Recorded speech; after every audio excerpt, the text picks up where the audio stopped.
So I have this book I want to use also and share some with you. The book is called Food, and the author's name is Waverly Root. And I think she has the most perfect name to write kind of encyclopedic book on food.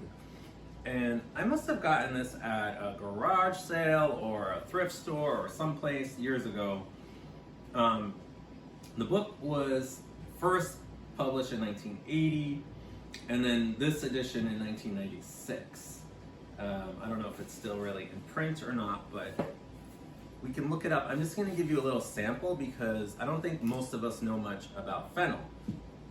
I don't know that much about it. You could wear it over your ear if you really wanted to. It's kind of decorative, but I don't know. Anyway, let's see what it says about fennel. Fennel is a great encourager of arithmetic. Ignoring its inclusion among the 40 plants which Thomas Tusser decided in 1557 were indispensable to a complete herb garden, we find that fennel is, first, one of the ingredients of Chinese 5-spice powder. Second, one of the medieval 4 hot seeds. Third, one of the relatively modern 5 appetite-encouraging roots. And 4, at about the time when Chaucer was writing "Down by a little path I found of mints full and fennel green," it is also one of the 9 holy herbs of the Anglo-Saxons. Fascinating. So they're going to go on and say much more about fennel, but says, despite a history measurable in millennia, fennel does not occupy a particularly prominent place in the hierarchy of foods. It is little eaten in the United States, though it is grown commercially in California. Its land of predilection is Italy, which some persons think is also its land of origin. It seems in any case to have started in the Mediterranean basin.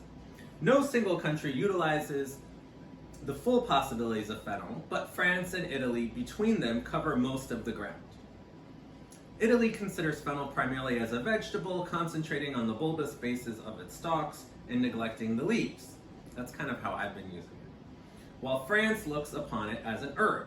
Actually, all parts of fennel are edible, not only the bulb and the leaves, but also the stem, seeds, and even the flowers. Got that?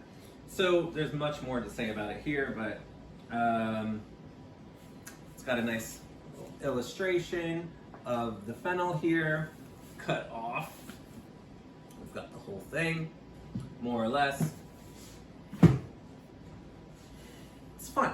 It's fun to understand and think also about, like, how do these plants, varieties come to us? One of the things I love about our farmer Zaid, who's Palestinian American, is how he grows certain varieties of vegetables that we don't normally consume, that we don't get commercially through our grocery stores. So you're gonna find things that you'll only find through either a CSA or a farmer's market for the most part, or grow it yourself. That's the other option, of course. So, you know, and we'll talk about ways that people can grow their own vegetables in a city, in a place like the Bronx, in community gardens, in other kind of green spaces. We can talk about community land trusts and other ways of community-controlled housing that allows the land to be used for something other than financial commodification of housing. So anyways, before we go into all of that, let's just think about what do we want to cook for dinner this evening. And I'm feeling like first thing I want to start with and just get going in a pan is some zucchini. And I'm going to get it started, and then I'm going to add in some onions. But it's pretty simple, and I think I want to try to use some of this herb, whatever it is, to season it. And I might even use a little bit of fennel too, but I kind of want to since I haven't used this before, I don't want to really experiment too much with beyond, like, things that I don't know, like, how it might meld with. So we'll play it safe. I don't think we'll use the fennel in this right now.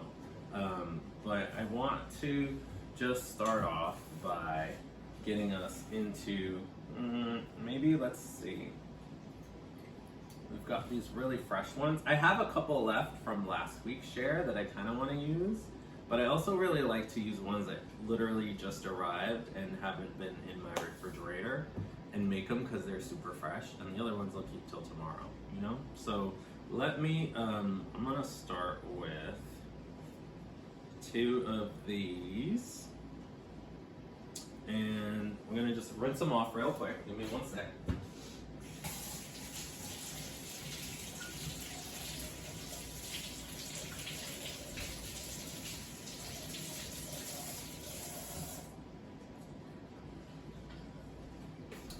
Okay, then I've got this really nice cutting board. Nice big one. If you don't have a nice cutting board, think about it. If you've got the space, and you know, you can get a really good one for maybe, I don't know how much they sell these for, like 80 bucks, 90 bucks. $100 if you want to get a nice big solid one like this. And if you take care of it, I'll show you how to do the spoon butter on it, which is basically beeswax and some mineral oil to keep it like really fresh. I do it on the spoons also. I'll show you that also. But first I'm gonna just start by I cut them in half down the long way, put them flat on the cutting board like this, and then I just cut them nice and real thin. So you get a whole bunch of half circles. And then I like to keep a little bag on the side for all my food scraps.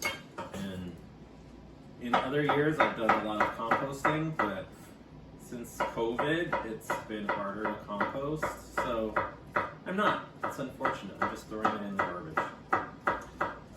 I hate that. I'd really like to put it into the compost and then make some good soil out of it. But I don't have a good spot to do composting close by that I know of. If anybody knows about one, let me know. Where can I drop off my food scraps? We should actually invest in this in a system to reduce the amount of garbage we produce. It's real easy to not even recycle. It's kind of recycling, but it's actually the reduce, reuse, recycle. It's all of them mashed into one in composting, because you're reducing the amount of garbage that's going out to landfills. You're reusing this because you're turning it into something food that will grow new food, I should say. You're not turning it into food itself. For humans, and you're also, I guess that's a form of recycling. It's transformational. You take food scraps and they turn into dirt. Really good soil. Okay, great. So I got this chopped up, these 2 zucchinis. That's gonna cook down majorly. So let me just get a pan going onto the stove. I'm gonna use this nice big pan I've got here.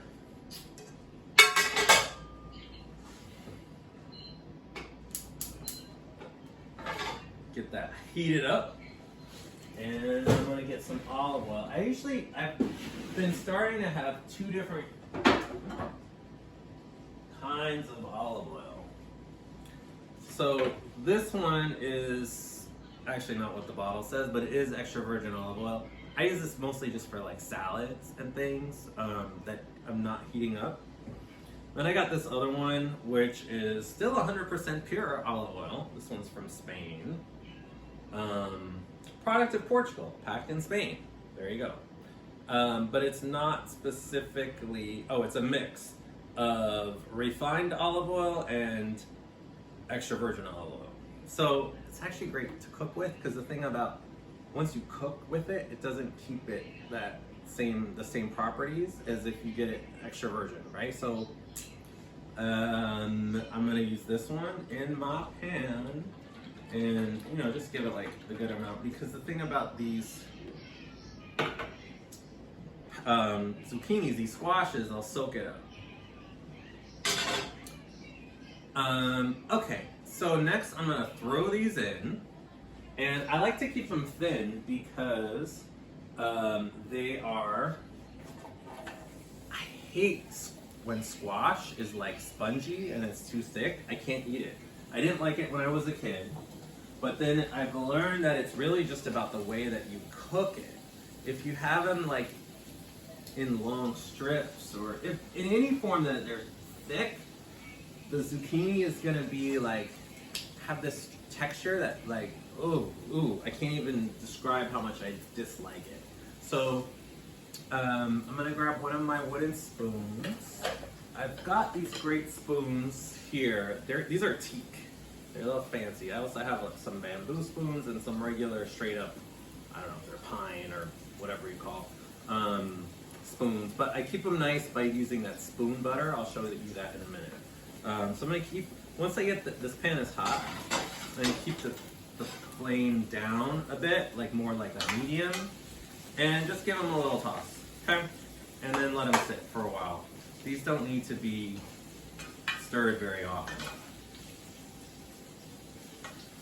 Another thing I really want to make sure about, why I like the big pan, it gets a lot of surface area for a lot of zucchini to hit. Okay, next I'm going to just make sure I move some of these things over out of the way so they don't get hot and toasty. Because I don't need my lettuce getting hot from the stove. I just don't need that. Got enough going on in this world. The last thing we need is lettuce that's getting heated from your stove. Okay, what are we going to add into this? I was talking about this herb, but that can come really at the end. If you're adding herbs in, it's like, we don't need that early on. Let's use up some of this garlic. I have a couple pieces of 2 cloves of garlic left from this head from last week. And let's see here. If you don't know all the garlic tricks, just like cut off the end and then you can give it a little smash. That's the easiest way to peel them. So that little stubby end comes off first. It gives you an in, and then put your knife flat side on top, put a little bit of weight, make sure you don't get your hand on the actual sharp edge, and then they just pop out. So we can add in some yummy garlic to this. And in terms of seasoning, other seasonings, I'm just gonna start early on with some black pepper. I don't cook with a lot of salt either, because if you have really fresh vegetables, they don't need much salt. And I'm gonna put a little bit of turmeric.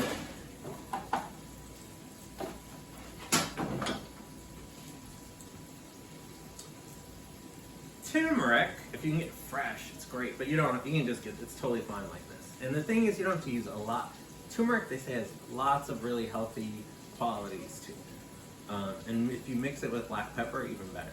Kind of up the level here. And don't use like tons of turmeric ever, but just use a little bit in like many things that you cook. And just spread it out and you'll get plenty. So you see, I just put like a little bit to kind of like not even coat all of it. And now I've got black pepper and turmeric, so I'm going to give it another stir. And then you see, with just like a little bit of turmeric, it's going to coat it up and give this really great color. So you've got the green of the skin of the squash and then the yellow of the flesh now, instead of that white. Great.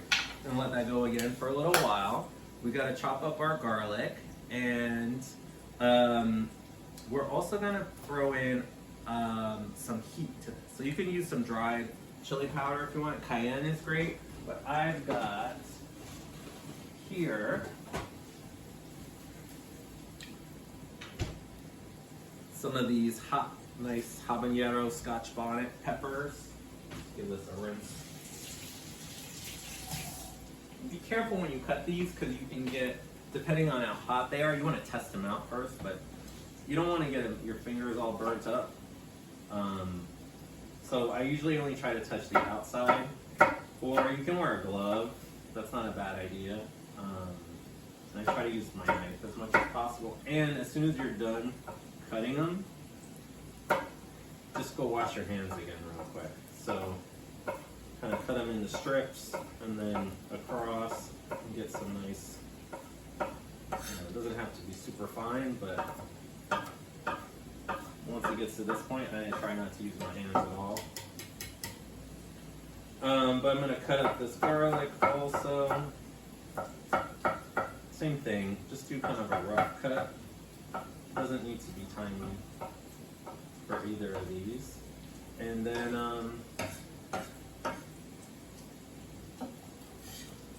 we're going to go drop them into our pan, because these can both handle it for a while.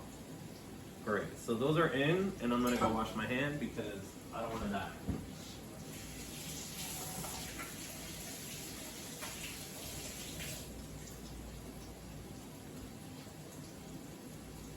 And you see each time it's like a couple minutes that goes by before you have to stir this again. And now like we're starting to get like a little bit of browning. Great. And it's like the evaporation, the reduction in each piece. They're all gonna end up super thick. And that's like the best state of zucchini, is like really thin and almost like dehydrated in the sense that it don't have that gushiness to it anymore. Like the gushiness ain't no good. Okay, so we'll let that go, and we're gonna go to another break. If you want to, by the way, add a little bit of salt. I have this Himalayan pink salt. I also have this like really coarse, thick sea salt. You could add a little bit. I'm just gonna add just like a tiny bit of salt in here, but literally like you can do without it. But it's all like ingredients. The fresher your ingredients, the less you need to use anything like salt or what have you. Awesome. We'll be back.